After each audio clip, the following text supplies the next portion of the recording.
You know, it is kind of funny. When politicians in the media talk about Russia and Vladimir Putin, they often use the word oligarchy. They talk about how the oligarchs of Russia have enormous power under Putin.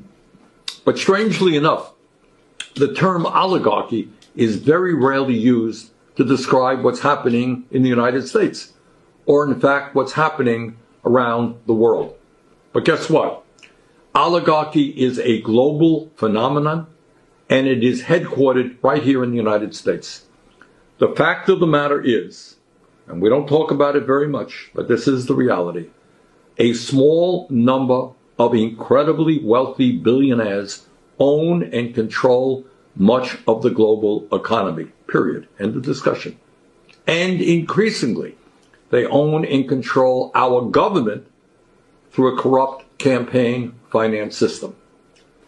Since 2020, 5 billion people all over the world have become poorer, while the world's 5 richest billionaires have more than doubled their fortunes at a rate of $14 million per hour.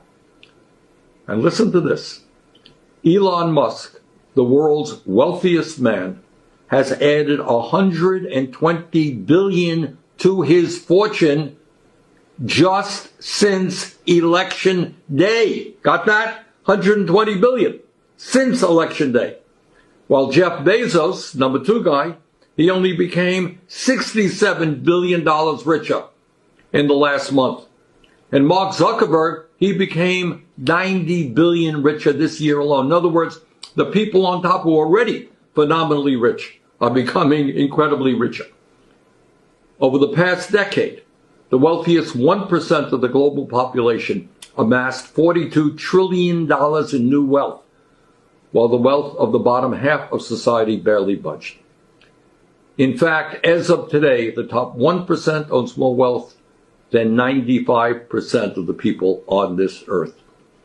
Outrageously, the wealthiest people in the world are stashing up to 32 trillion in offshore tax havens like the Cayman Islands in order to avoid paying their fair share of taxes to governments all over the world. In other words, governments are underfunded, and these people stash trillions in tax havens. Meanwhile, the uber rich do spend money to protect their incredible wealth. They do it by buying influence, and increasingly by buying our elections. Billionaires in the United States are